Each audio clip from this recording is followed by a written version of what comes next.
Look,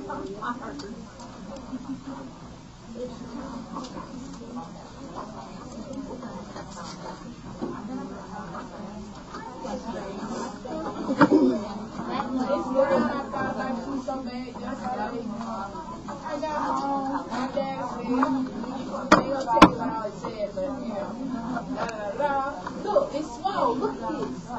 Look at it. You see how long it takes to come back out? That's what your daddy said? Yes. You got some amazing going on, learning. The things that we begin to talk about through nursing school.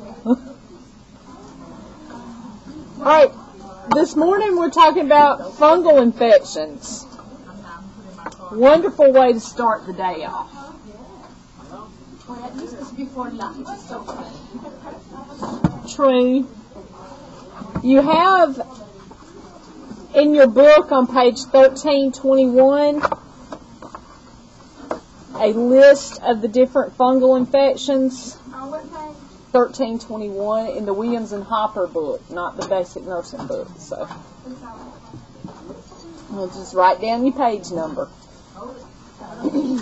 1321 in the Med Surg book.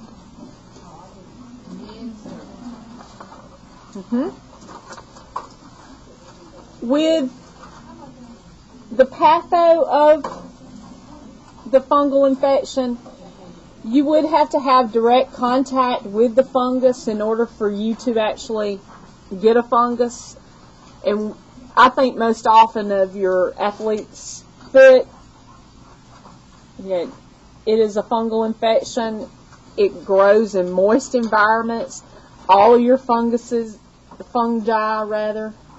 grow in moist environments. You get in a shower where someone else has had a fungal infection and you come in contact with it. And it begins to grow in your warm, moist areas between your toes. what about at the bottom? You can get a fungal infection on the bottom of the feet too, like on the heel and underneath the bottom. Like a plantar wart, is that like considered like a fungal? Or? I'm not really sure. I'd have to research that one because I'm not sure if it's fungal or if it's more viral. I'd have to look at it. So you can get on the like shower. It probably is a fungus, but I'm just not 100% sure on that. Okay, the different types of fungal infections that we see, if you look at that page 1321, the tinea pedis is the athlete's foot. You think of pedal pulse, pedis. Tinea means the fungal infection, and it's the fungal infection of the feet. It is the most common type of fungal infection that we see. And again, does grow in very warm, moist environments.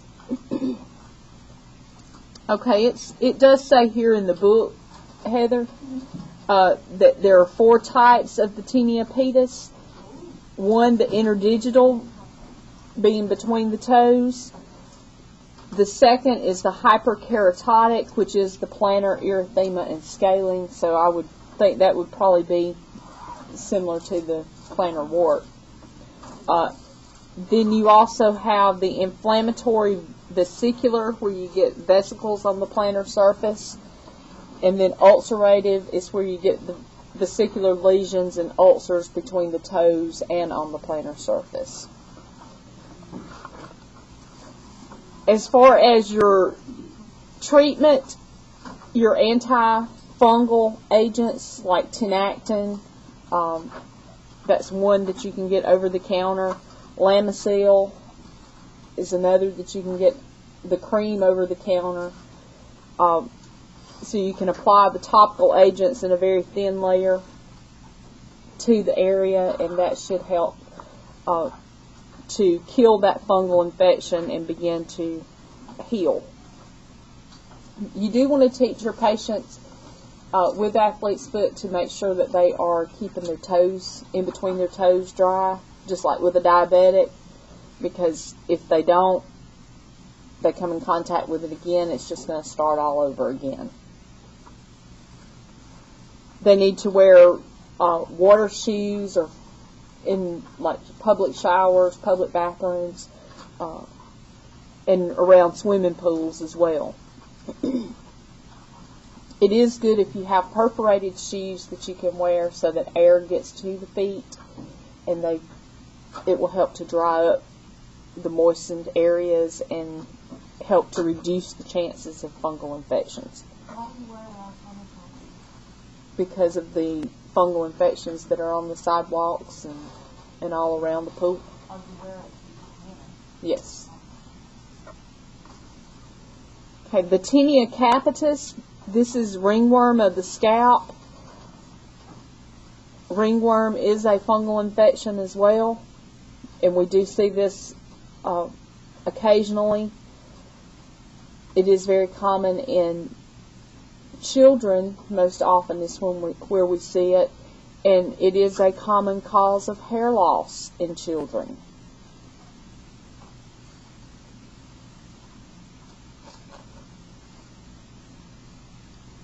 Again, you do have some types of shampoos and things that can be used on the scalp, as well as oral corticosteroids are used to treat it because it treats the inflammation and helps to prevent the alopecia. What is alopecia? The hair loss. The tinea corporis. This is ringworm of the body. We do see that also more often, I think, in children due to the contact that they don't think about coming in contact with someone else that has a rash or anything. They just don't, it doesn't occur to them. And they're also a lot of times playing with pets. And so they can actually get the fungal infection from their pet, and that makes it a greater risk for children. You want to teach them prevention measures, keeping the skin folds dry, because a lot of times you'll see these occur in a skin fold area, and then again it may just occur on the leg. I had a ringworm when I was a kid that was just on my leg, and it wasn't very big, but some get very large, and will cover, a large area. Does it mean you have worms in her ring? Worms are parasites. Ringworm is a fungus. I had them at the side, and they said we had a sandbox, and we and the cats played in the sandbox, and so that's where we got them. So that's why, from that, I just assumed that you had worms, you had worms. No. Ringworm is a fungus, and then your worms, like your little pinworms and things, those are parasites. But you can get them also from the animal, in the sandbox. You could get worms from them, but it doesn't mean you have them if you have ringworm. Can she get worms like the hair on that? No, it doesn't come from the hair, but it comes from under their nails. That's how a lot of kids get worms, is they are playing in the dirt, and the little eggs get underneath the fingernails, and they put their hands in their mouth. So it doesn't come from the hair, it comes from the nails, because they may be touching the hair and getting it like that. But it's actually coming from the dirt and all under their nails. Okay, with your ringworm, you want to teach them to use clean towels and washcloths. With any of these infections, you want to teach them to use towels and washcloths. One time they need to get washed in, of course, hot water, to help to kill the fungus. But you also, one thing that it doesn't mention, and this is just to throw out there at you, when I had ringworm as a child, what we put on my ringworm was walnut juice. green walnut juice. A green walnut has juice in the outside layer, and you squeeze that green walnut juice on the ringworm area, and I guess it kills it, because it took care of mine. Fig leaves. Okay. So the Blue Star ointment, that is an ointment that is used, and it is good for fungal infections. So it does work. So there are a lot of different things out there that can help in that situation.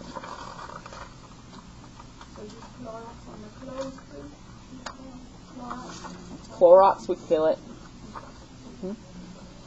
Then you have Tinea curious. This is the jockey itch, the fungal infection of the groin, the inner thighs and the buttocks. And then on the picture in your book, you all see Tinea unguium, which is ringworm of the nails, and it actually shows a picture of the nails as where you can tell there's a fungal infection there on the nails. The nails will become very thick, yellow, very difficult to cut, difficult to manage. Typically, we do see that creams and ointments are applied. There is a nail, it looks like clear fingernail polish, that is an antifungal that's applied to the nails. We have had some residents in the last couple of years that has been on the antifungal for their nails. And you basically just have to keep putting it on there until it's gone, until their nail grows back out normally. But in the elderly, what I see, it doesn't really help them a whole lot. It's supposed to, but it really doesn't help them that much. And there is a very high relapse from the fungal in the nails. The candidus or thrush, which you will see a lot, and this is also in your book, it's on page 1322. It is your yeast infection. Candidus is yeast. Yeast is a fungus. You can get yeast in the mouth, where it'll be a white layer on the tongue. It's very curdy, white-looking secretions there on the tongue. The mouth will become very sore, very difficult for the patient to eat if you don't get it treated pretty quickly. Do it look like baby milk on that tongue? That's thrush. What? Is thrush? Thrush. It looks like that. Or that is thrush. The candida is thrush. No, it's not the baby milk on the tongue. It looks like that, yes. So if I seen that on an adult tongue, that would be candidus. And babies get thrush too. Well, how you can tell the difference from thrush and baby milk? Because their mouth will get so sore they won't suck their bottle. I know, it's clean the tongue. I mean, milk will also get on the tongue, but if it is thrush, it won't come off, and their mouth is so sore they won't eat. They won't suck that bottle. It'll be all throughout the mouth. But that's essentially what it looks like, is that white patch. And you think it's milk, but it may not be. Okay. Ms. Brown, I heard on TV something about that could be a sign of HIV in babies? Candidus is a result of HIV a lot of times because the immune system has gotten so low. But just because a baby has thrush does not mean they're HIV positive. If it's a continual problem and they have a high risk mother, then yes, I would have it checked out. But and the same thing with an adult. If they're having continual yeast infections, vaginal yeast infections, then the doctors will start thinking, are you high risk? And you may be tested at that point, for HIV. Not saying, again, that every woman that has a yeast infection has it, but that's not the case. But if it's a continual and they can't get rid of it, it keeps coming back time after time, the body's immune system is low. And so there's a reason it's low, whether it's an HIV infection or a cancer or, some other disease process going on. Your chemotherapy treatments, your patients will a lot of times get yeast as a secondary infection. Large doses of steroids, patients get yeast. Large doses of antibiotics, patients get yeast infections. Literally, a yeast infection can go all the way through the body, from the mouth to the anus. And that most of those patients cannot hold anything down. They're not able to eat. What they do eat comes right through them because it is so severe. Okay. Your therapeutic interventions, keep that skin dry, as we already mentioned. There are topical antifungals, like we've mentioned, the tenactin and the Lamisil, and there are several others out there. There are also oral antifungal agents. Diflucan is your most common one that we see being given. You can give a patient one dose of diflucan and it will take care of a yeast infection. Occasionally you'll see them put on diflucan, one tablet for 3 days, and then they're off of it. It's a lot better now to take diflucan than it was to do all the other antifungal treatments. Corticosteroids may be given to reduce the inflammation at the area where the yeast infection is occurring. Because it can get very red and inflamed, and so sometimes you will see corticosteroids being used. Teach the patient to avoid the spread. You don't want them to use the same towel with anyone else. You want them just to have their own bath cloth and towel. They don't need to be spreading it around in the family. Drive very carefully between the toes, particularly. Water shoes in public bathrooms and white cotton socks will help to get air to the feet. If you're going to have to wear tennis shoes or some other type of shoe, then the cotton socks will help to decrease the moisture there in the shoe. Okay. Any questions on that? Okay, cellulitis is a problem of the skin. It is inflammation of the skin and the surrounding tissue, most commonly caused by staph or strep. Usually there is some form of open wound or trauma to the area. And when I say an open wound, it doesn't have to be a big, huge, major wound. It can be a little small scratch on the skin, a bug bite that can get inflamed. The bacteria gets there and it begins to grow, and it will cause the entire leg to become infected. A spider bite can cause cellulitis because of all that inflammation. The signs and symptoms is warmth to the area. Like, for instance, if you get a bug bite and you notice that it's red and hot, then you probably need to get some treatment pretty quick, or it's going to continue to spread over that leg. I noticed with my children over the years, my son particularly, he will get a mosquito bite, and it's going to get very red and inflamed, or an ant bite and it gets very red and inflamed, develops the little pustule.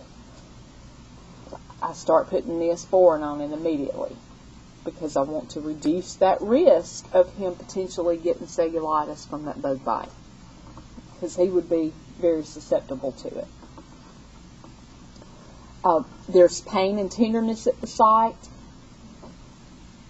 edema at the site. It swells up, it's red, it's inflamed. When you touch it, it has fever to it. When you take that patient's temperature, a lot of times they will have a fever because it's beginning to become a systemic type infection. Lymphadenopathy. Below the site, the lymph nodes are going to be swollen, which of course indicates infection. We diagnose it specifically with your culture and sensitivity to the wound itself, as well as blood cultures to make sure that it has not become systemic. Your blood cultures will show growth of the organism if it has. We treat it with antibiotics because it is a bacterial infection. Remember, viral infections we treat with antivirals. Okay. Fungal infections you treat with antifungals. Bacterial infections we treat with antibiotics or anti-infectives. We can give topical treatment such as the Neosporin, or you may give oral antibiotics. Some Keflex or Augmentin, depending upon what the organism is. You may give an antibiotic to treat it. A lot of times also, if there's been damage done to the surrounding tissue of that wound, they will have to debride it because that tissue begins to die. And so they will go ahead and debride that area. And sometimes what may have started out as a little bitty pinpoint place ends up, when they debride it, is that big or larger. Okay, but they may have to debride it in order to get good tissue growing back.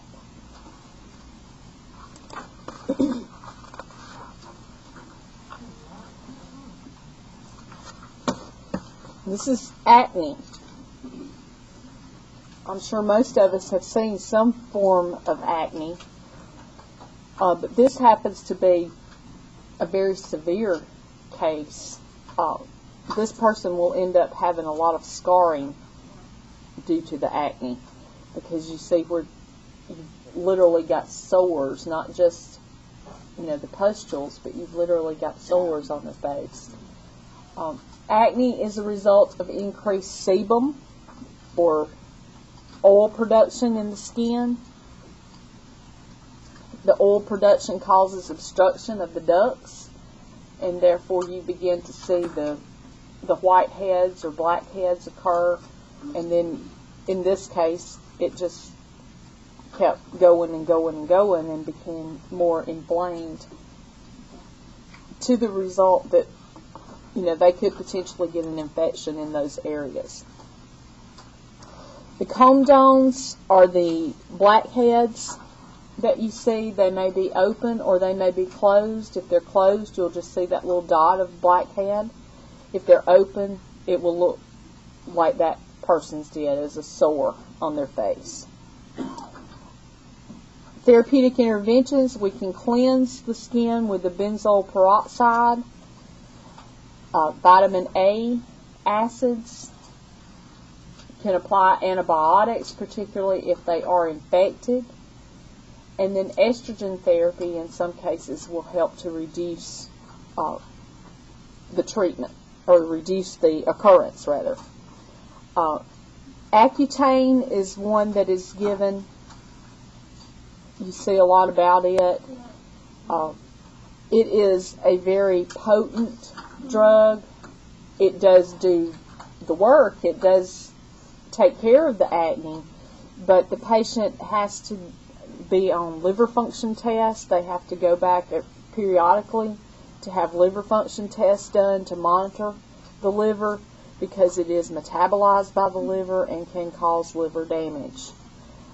We have to also watch the cholesterol levels and the triglyceride levels, as well as the other liver functions, to make sure that it's not damaging the liver. Okay. You want to teach patients that if there is any risk of them becoming pregnant, or if they are pregnant, then they are not to use the Accutane, because it will cause fetal demise. It will cause problems with the fetus that will be long-term. Amisha? The Accutane is an estrogen therapy, or what one is the Accutane is just one of the medications. I can't remember which category it falls under. If it's estrogen or not, I'll have to look at that. But it is a very potent drug. I think it is pretty similar. I just can't remember what category it falls under. But it is very strong, very potent to use. I can not because some people take it, they're having Crohn's disease. There's like a lawsuit on that because people who took that medication and they had Crohn's disease. Yeah, there's other side effects besides the liver issue, but the liver being the most deadly. But yes, you have to be very careful when taking it. Now that is it like long-term medicine you continue to take, or is it like... It should not be used as long-term, no. It should be used as short-term. A lot of times the doctor will give doxycycline for long-term. Doxycycline is an antibiotic that is used. They used to use a lot of tetracycline, but tetracycline, particularly because of being used in children with acne, causes a lot of problems for them in the future, but one being their teeth. It causes damage to the teeth and makes their teeth look brown, blotchy, instead of the pretty pearly white that they should look. So you'll see that because it decreases the calcium in the teeth.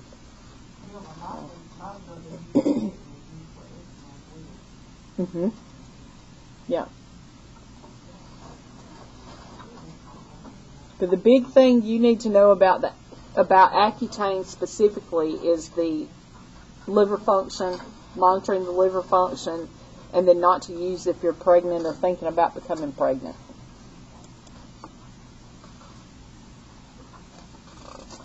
Pediculosis, however you want to pronounce it, is lice. Infestation of lice. And lice, of course, is transmitted through direct contact with the hair or head that the lice is in. Hair brushes, combs, you don't want to be sharing.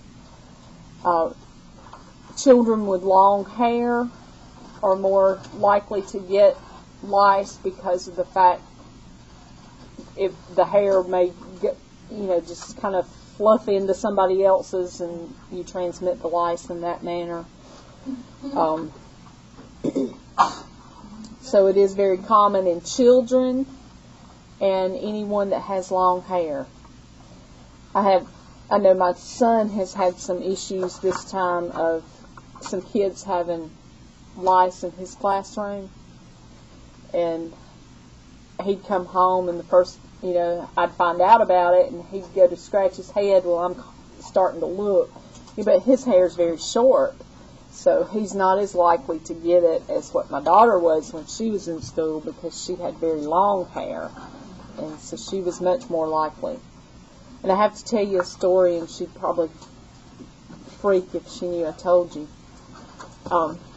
When she was in kindergarten, she came home from school with a note from the kindergarten teacher.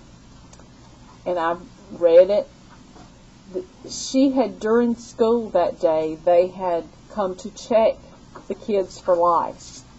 And what they tell the kids is get a pencil with an eraser and come out into the hallway, because they use the pencil to move the hair back to look at the scalp.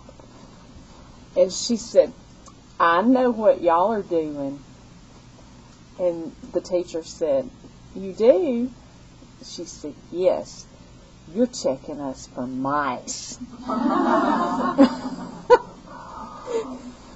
So that has been an ongoing thing. We were just talking about it the other day.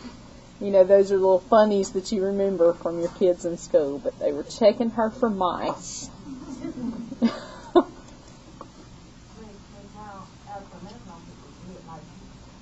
That's right. And it's because because the way it was referred to me because it's so watery. No, because of the oil. Because of the oil. Oil and gel stuff. Mm-hmm. That's exactly right. There are several different types of lice. You have pediculosis capitis, which is head lice. You have the corporus, which is body lice. And then the pubis, which is genital lice, which is transmitted through sexual contact and bed linens. Now, any one of the others can also be spread through the bed linens, through the towels, bath cloths. You know, if you're sharing those items, hairbrushes, combs, you have to take the entire household and clean wash the bed linens in very hot water to kill any potential lice. You also have to treat the entire house.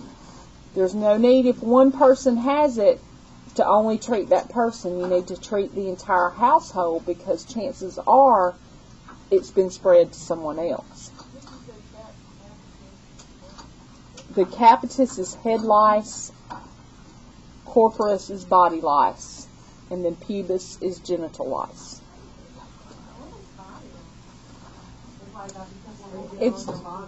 It's just lice, same types of things, looks just slightly different that gets on the body itself. No, scabies is something totally different. The signs and symptoms are itching, papular rash. The rash will actually be like a bluish color because the lice is thriving off of when it bites you on the head, it's thriving off of the blood and everything. And so you will actually have little blue dots of a rash on the scalp. The presence of lice, nits are the eggs. Excreta, of course, is the excretions from the lice, but it all kind of mats the hair together. And so you would then be able to identify the individual lice themselves. We do the history and physical for diagnosis. You definitely need to wear gloves. This is why you should wear gloves when assessing the head. Putting your hands in their hair. One, you don't know if they have sores that you might come in contact with. And two, they could have lice. So you want to make sure you're wearing your gloves to try to prevent you from catching them through contact.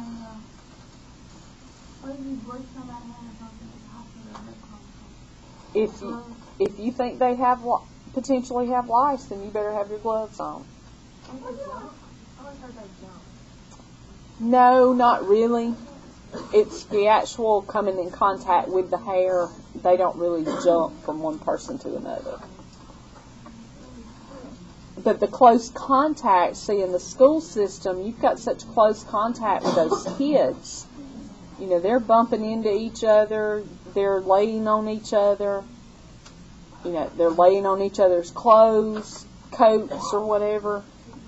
So that's really how they're spread.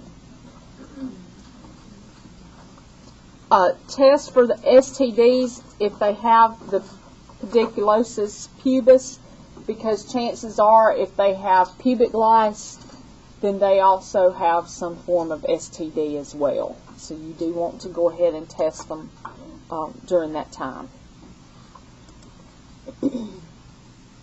The treatments, the permethrin is your Nix, and the pyrethrin is your Rid. That's what you will see them called in the store, is Nix and Rid. The red one is an ingredient found in dog shampoo as well. Okay.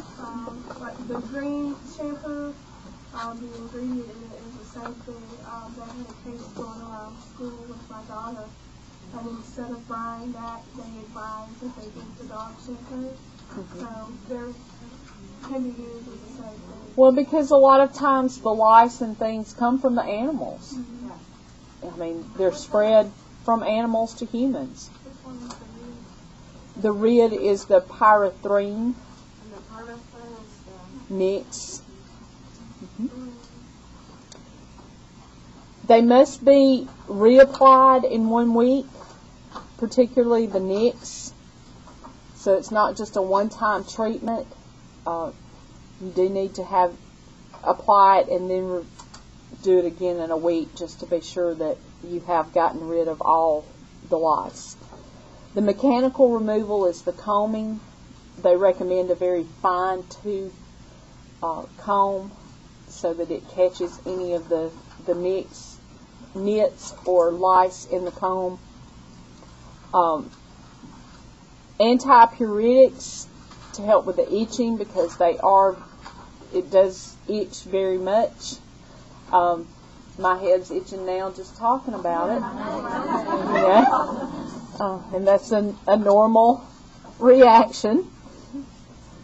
Topical corticosteroids, because where they bite the scalp or the body, it can become inflamed. So the topical corticosteroids would help to reduce that inflammation there.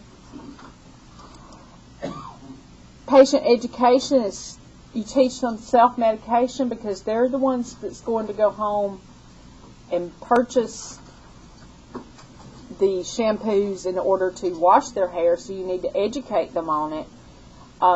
The only one that is prescription is what is called Quail, and it is a prescription lotion or shower gel to rid the body of lice.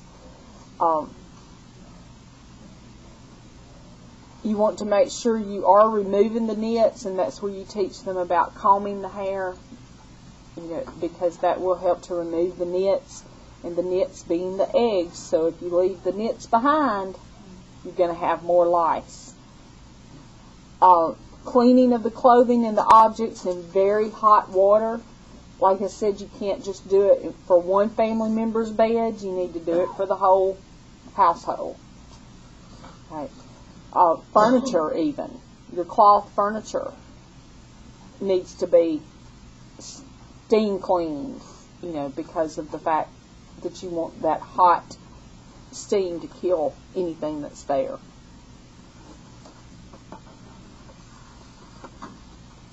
Inspection of family and friends.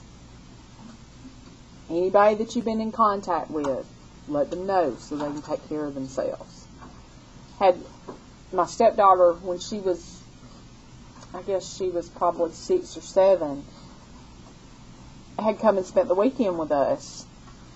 My daughter was only about a year old at the time. We had played musical beds all weekend, because my daughter wouldn't sleep. She'd want to get in one bed, and then she couldn't sleep there, and she'd want to get in another. So it was just a rough situation. Her mother called me, I think on Monday after she got home, and told me that she had found she had lice.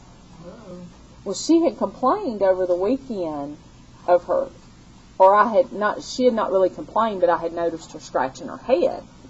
And I had questioned her about changes in shampoos or anything like that might be causing her head to itch.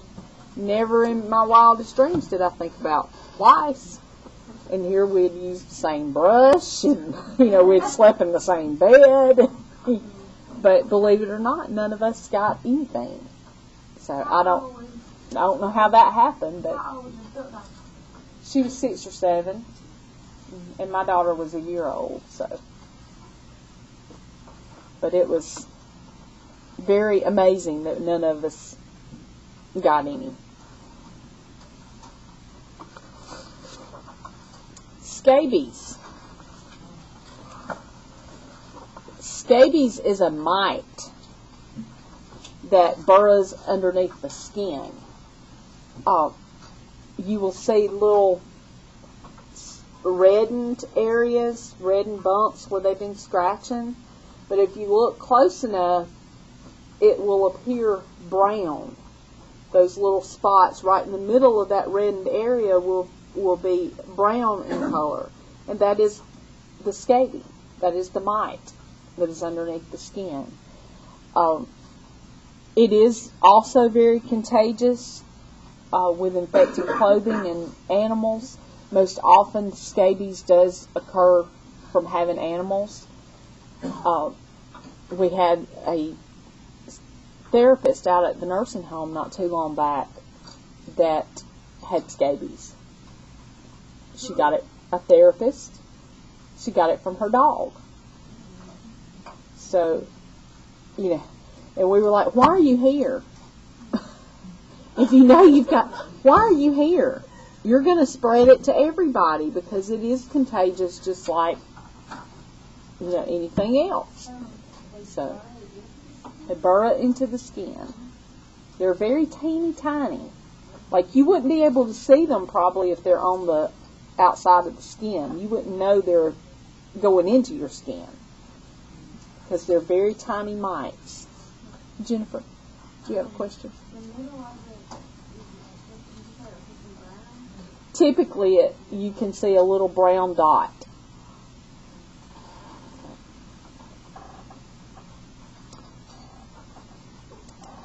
We had a patient one time that had it. This is scabies, of course, of the genitalia area.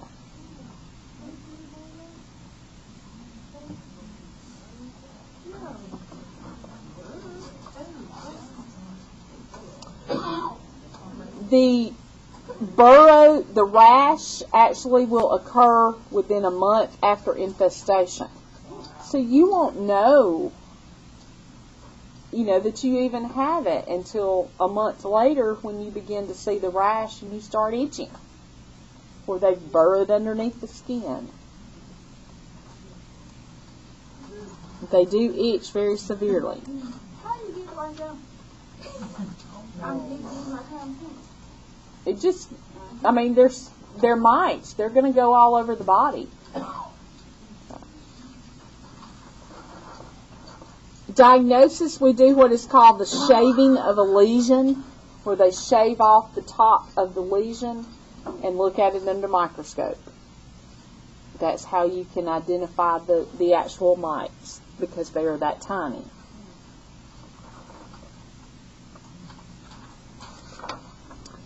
Treatment is your topical scabicides.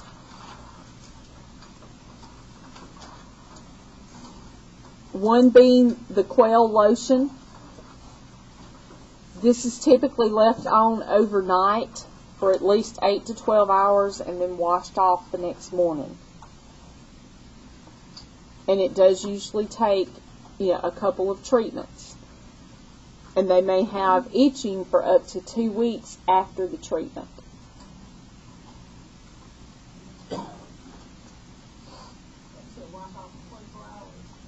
Eight to 12. Mm-hmm.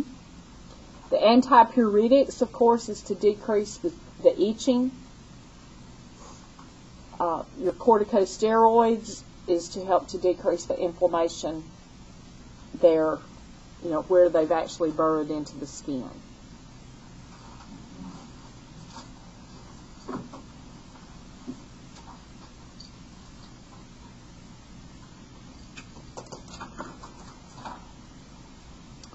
Your pemphigus. This is a probable autoimmune disorder where you will get a bullae or on the skin or the mucous membranes, so you'll get like a boil type area. It's triggered typically by the sun and sometimes drugs or foods. It's a probable autoimmune disorder. And it causes like, a bullae is like a blister looking or boil area on the skin and the mucous membranes.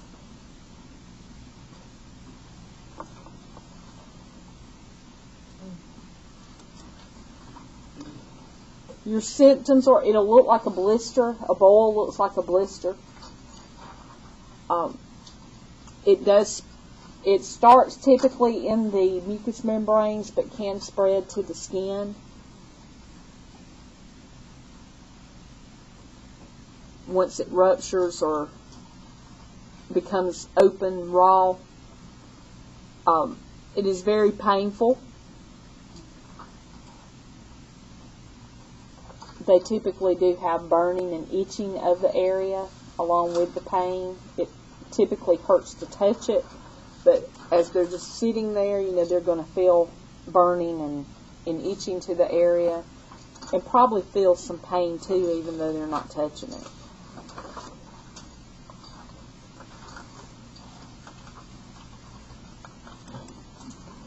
How do you get that thing? It's typically an autoimmune disorder, or you can have drugs or foods that can cause it.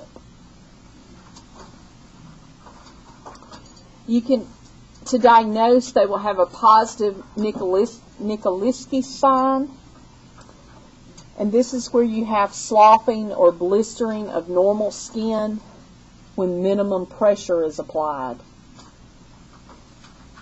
So you might see normal skin. It may look normal, but when you press on that normal skin, you will have a blister to form, or you will have tearing of that skin to occur. And then that skin area will slough off.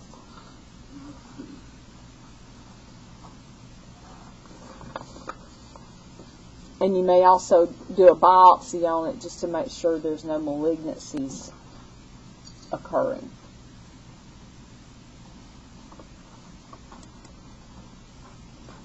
Treatment is your corticosteroids, again to decrease the inflammation. Cytotoxic agents, which are chemotherapy agents to help cause remission. Analgesics for pain. The antipyretics for the itching. And then because these are vesicles, they are blisters, they're losing a lot of fluid through those open, raw areas. And so you will need to replace that fluid. So they'll be on IV fluids, usually to help replace it. I've only seen one person, I think, with this particular disease, and she had blisters all over her body. And we had to literally dress her entire body. It would take over an hour, well over an hour, in there changing the on that patient.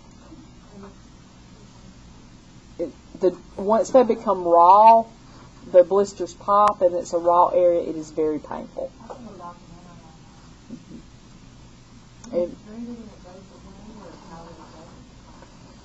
The risk of a staph infection or a streptococcal infection is so high that most of them end up dying because of the infections that they get from with those open wounds, because it's literally all over their body. It is very sad.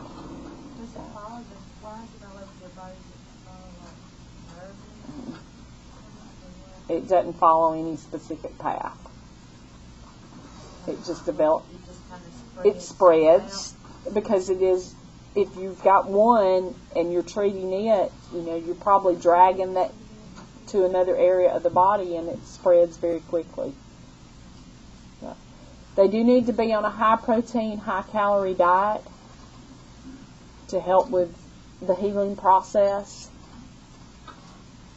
It is possible that they could heal but the infection risk is so great that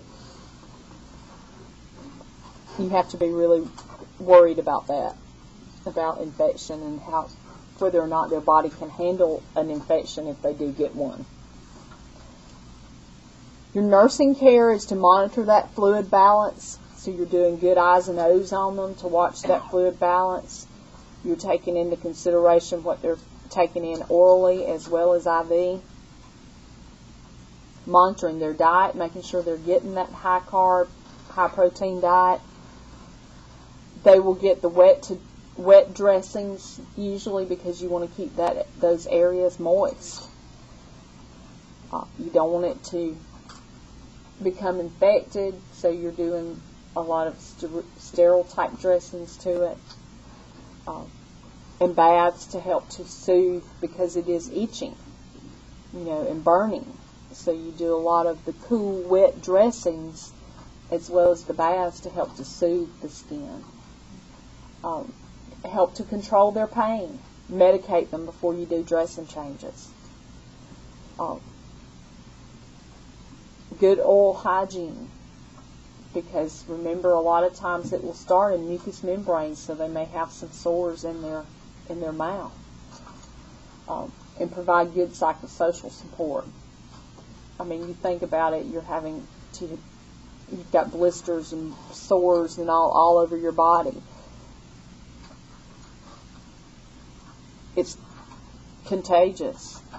It's going to spread from one area of your body to another. Doesn't necessarily mean that it's contagious to anybody else. No, it's typically an autoimmune disorder. But it's going to spread on your body, so everybody thinks it's going to spread to them as well. So that can be very difficult for them psychosocially, because they become isolated. The oral hygiene too, especially if they have the blisters on the inside of their mouth. Medicated mouthwashes to help to decrease infection, but also you may have some that are pain. Like you may give a lidocaine viscous solution that numbs the inside of the mouth so that they can tolerate eating. Because if you don't numb it, they're probably not going to eat because it's going to hurt so bad.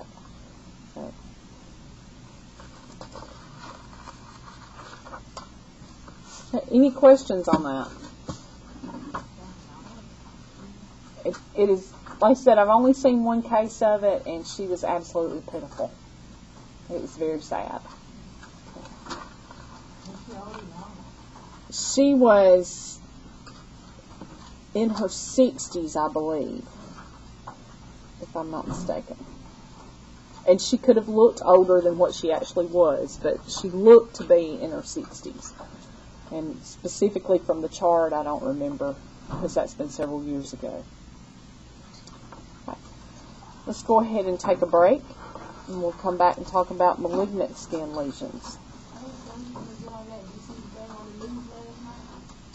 Mm-mm.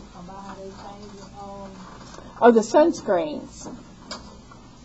I did see something. I did not see the whole thing. What? It says, the sun, it's got two different rays, and the sunscreen now is only protecting from one, the other one penetrates through the skin. Mm-hmm.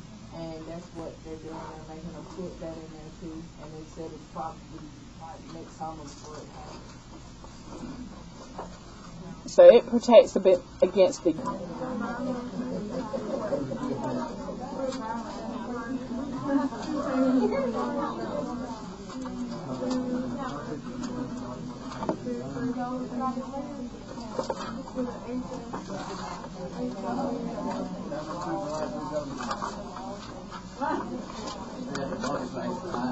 All right, let's get back going, finish up on Module F.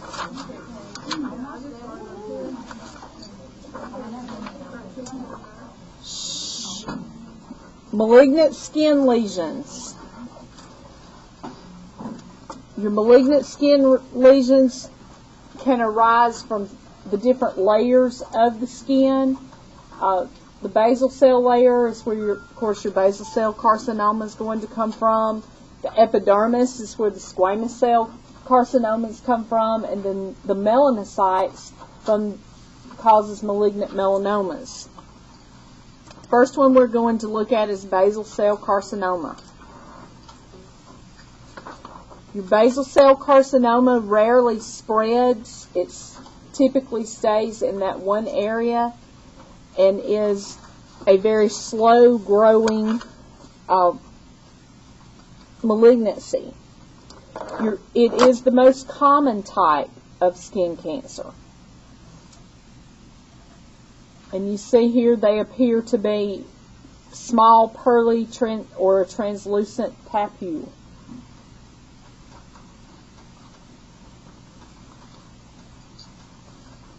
Very common.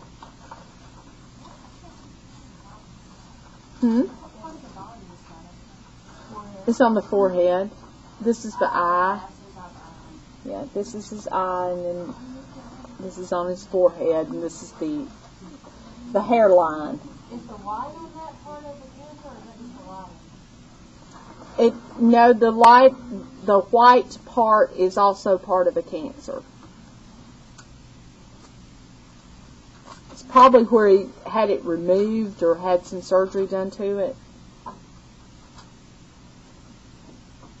It does tell you in your book that metastasis is rare, although it may be locally invasive.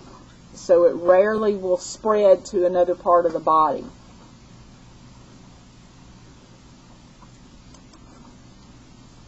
Your squamous cell carcinoma is usually detected early because it is very visible. It actually occurs in the epidermis part of the skin to your sun-exposed areas.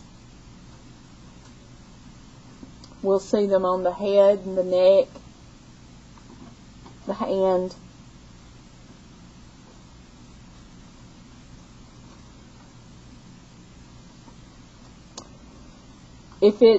The lesion itself will be single, and it will usually be crusted or scaled. It'll look like an eroded papule. You see, it actually looks like there may have been what you would think of as a bug bite or something there, because that one area looks kind of dark, like a scab, but it's actually a cancerous lesion. Left untreated, it can spread to other parts of the body.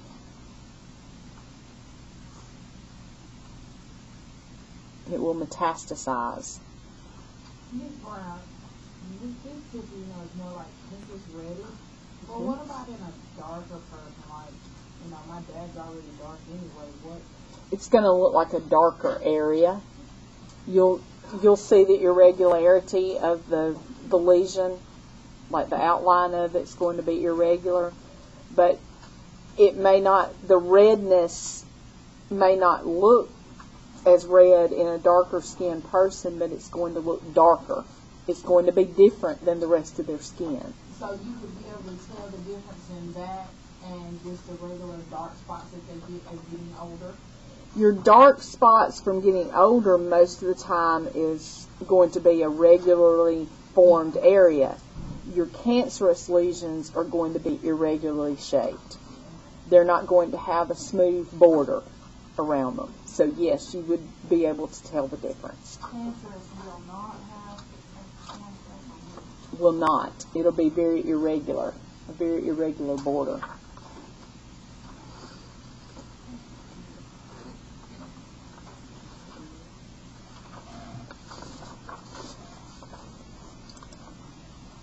This is a malignant melanoma. And I believe that's a foot, like in between the toes. In between the toes there.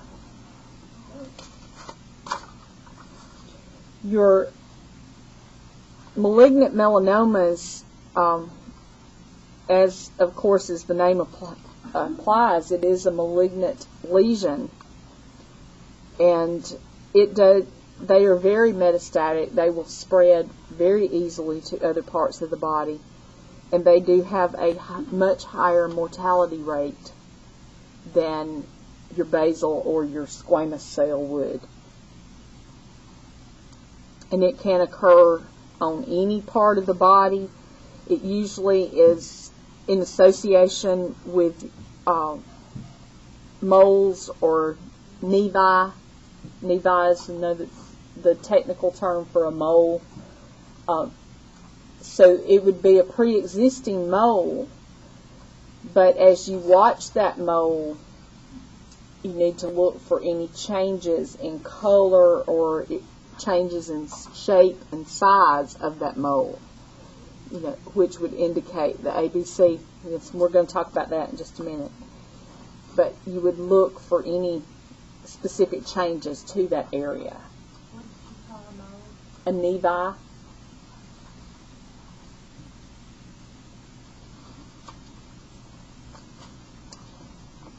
There are 3 different types of the malignant melanomas. This is a picture of one of them. It's the lentigo. It appears as a very slow-growing dark macule on the exposed skin. You see the irregularities of the shape.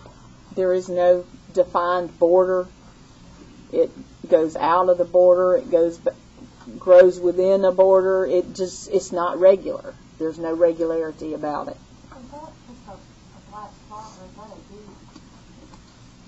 Can't tell if it's like into the skin, or is it just black? What you're going to see is just a blackened area on top of the skin, but it actually goes much deeper. But all you're going to see is just that black area on top. Prognosis with the lentigo is good if it is treated in the early stage. You can also have what is called superficial spreading melanoma, which is the most common type of melanoma. That's on page 1330 where it discusses it. It doesn't actually show a picture of it, but it is going to be slightly elevated, very irregular border, and it is usually seen in middle-aged persons. The cure rate is excellent when it is in the plaque phase. If it develops on into a nodular where you actually feel a nodule there, then the prognosis is not as good. It is actually poor. It's still a melanoma. This is lentigo melanoma, where the one I was just describing is called superficial melanoma. Nodular melanoma is usually a sudden spherical shaped papule or a nodule on the skin or actually in a mole, and you begin to feel a nodule develop there. Metastasis with the nodular melanomas occurs very rapidly. So early diagnosis and treatment is very much an imperative issue. That's why you need to be very familiar with your skin or with the skin of your significant other, so that you identify any areas that could potentially be a melanoma. Because once melanoma starts, it spreads very rapid. Of course, what are risk factors for any of them? The sun's ultraviolet rays. That's our biggest risk factor.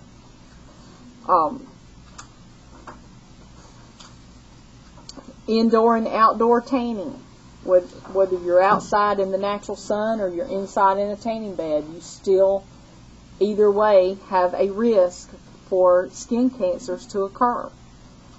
So you want to take the extra precautions and take care of yourself.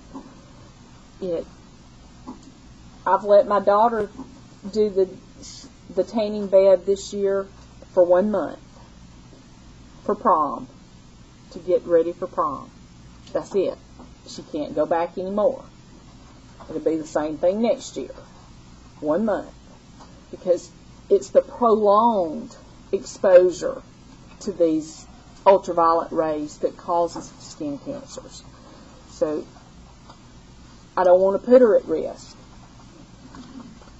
So she did it for the 1 month and 1 month only. People that are working outside, that have outside jobs or activities, some of the sports, being outside in the sun would be at a greater risk. Fair-skinned people, someone that has very light skin color, very white, would be at a greater risk for developing skin cancers than someone that's dark skinned. We also see there is a genetic tendency. So if your parents had skin cancer, then you need to be much more careful with the sun's rays than someone that they didn't have a family history of it. Okay. X-ray therapy, that's why your X-ray technicians wear the badges that identifies how much radiation they've been exposed to. It keeps up with it, gives them a running record so that they don't get exposed too much. If they're being exposed too much, then they'll be taken off of their facility, should take them out of that X-ray room for a period of time, because you should only have so much exposure within a year's time to X-ray. As well as patients that, if they're continually going and having X-rays done, then that's increasing their risk for skin cancers. Okay, the multiple, those patients that go multiple times during the year to have X-rays. Chemicals can also cause your skin to be at a greater risk for having skin cancers. Immunosuppressive therapy, chemotherapy, long-term corticosteroid therapy is going to put you at a greater risk, because you become, and there are other medications out there, a lot of your anti-rheumatic, which are your rheumatoid arthritis drugs.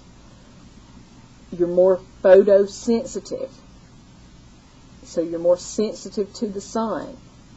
So you've got to take extra precautions when you're out in the sun. Okay?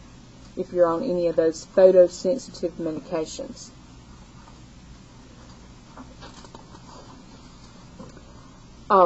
Smoking indirectly causes immunosuppression, so that puts you at a greater risk for developing lesions.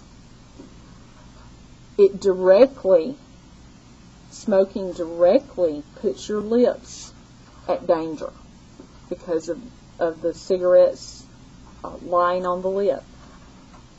So you need to take extra precautions. Best overall precautions, don't smoke.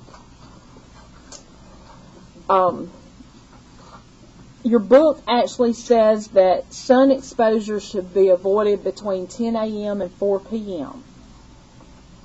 Just looked on the website where it talks about the new FDA rulings. It says 10 a.m. to 2 p.m., which is what I've heard all my life. As far as the most intense sun is between 10 and 2. So just keep that in mind. Some of the books may give you 4 p.m. instead of 2 p.m. But know that general time frame. You should use protective sunscreen of 15 or more. So you need to teach your patients that. Now the FDA is saying no more than 50. because it's not really going to increase your protection anymore. Okay? You want to teach your patients how to evaluate lesions. And we use the ABCDE rule. A is for asymmetry. It's not symmetrical. It's not equal on both sides. It's irregular. B is for border irregularity. There's no symmetry to it. The border's irregular. There's no defined border. C is for color. If you have a lesion that has any color variations within the lesion itself, or if it becomes a dark black color, then they need to have it seen about. Okay. Varying within the same lesion means that you may have one area that's light brown and another area that's dark brown, or light red and dark red. Either one, any variation in that color within that same lesion needs to be checked. Okay? D is for diameter. Any lesion that is greater than 6 millimeters in size, which is about the size of a pencil eraser, should be checked.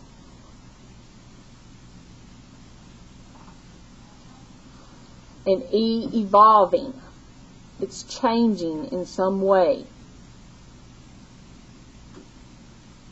Whether it's within shape or color, or it was smooth and now it's becoming nodular.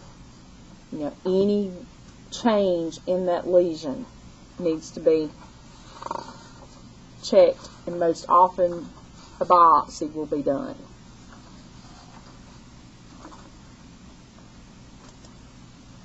What are you going to teach them about prevention? The danger times being the 10 to 2 or 10 to 4, whichever book you're looking at. Minimum of the SPF 15. They need to apply it 20 to 30 minutes before going out.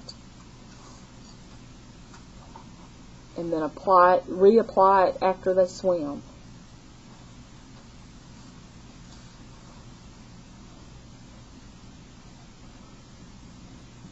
Need to wear protective clothing, particularly those people that are more sensitive, whether it's due to medications or their fair skin. They need to wear hats and shirts. We teach people about when they're working out in the yard to do it early in the morning or late in the afternoon.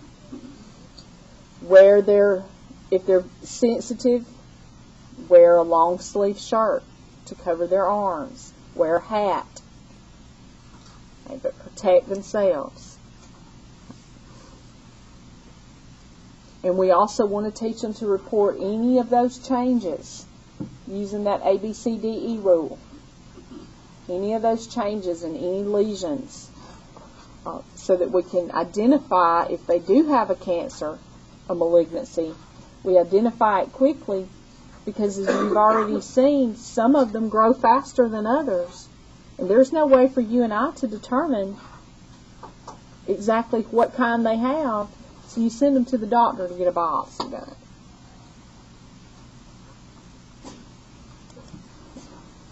So an exam of that lesion and a biopsy of that lesion.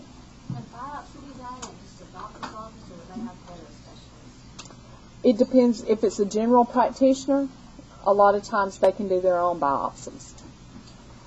If it's an internist that you're seeing, then they're probably going to send you to a specialist. But your general practitioners typically can do their own biopsies of a skin lesion. My mom had a horned wart. She went down to the clinic here in Wadley. He removed that wart. It was a malignancy. it was localized to that area. But he removed it. She's not had any problems since. And it was done in the local clinic.